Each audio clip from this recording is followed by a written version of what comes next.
ito ay rated SPG. Striktong patnubay at gabay ng magulang ang kailangan. Pupuntahan ng mga pulis itong ang si Divina dahil na rin sa nangyari dito sa kanyang asawa. Hindi nga basta-basta naniniwala ang mga pulis na basta-basta na lang umano namatay itong matanda na walang dahilan. Kaya naman dahil nga dito ay kinuha nga nila itong si Divina upang magpaliwanag doon sa presinto dahil umano siya lang daw ang nakita nito na huling kasama raw ng matanda. Subalit ay nagpapaliwanag naman itong si Divina na ang pumatay raw umano dito sa matanda na kanyang asawa ay ito raw umanong babae na kanyang kasama ng gabing iyon. Sinabi naman niya dito na natagpuan lang umano niya ang kanyang asawa na nawala na umano ng buhay. Subalit ngay dahil dito ay hindi pa rin kumbinsido ang mga pulis dahil na rin sa kanina pa raw umano nakalabas sa bahay ang babaeng iyon. Kaya naman dahil dito nga ay grabe na naman ang magpaliwanag ang bruhang ito. Subalit nga ay hindi naman naniniwala itong si Charlene nang nalaman nga niya ang nangyari dito nga sa asawa nga nito ni Divina.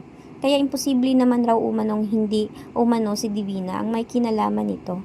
Kaya naman sa ngayon ay dadalhin nga siya at ito namang si Divina ay takot na takot naman ito dahil ayaw nga umano niyang bumalik ulit sa bilangguan.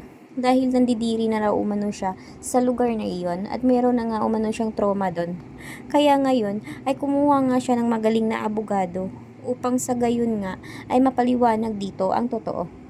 Subalit alam naman ni Divina sa kanyang sarili na siya nga ang may kasalanan kung bakit namatay nga ang matanda. Nang dahil nga dito ay medyo nga natuwa nga itong ang si Divina dahil na rin na nawala nga ang matandang ito. Subalit halo pa rin ang kanyang pakiramdam dahil syempre ay siya nga ang pinagbibintangan ng mga tao at pati na rin ang pulis.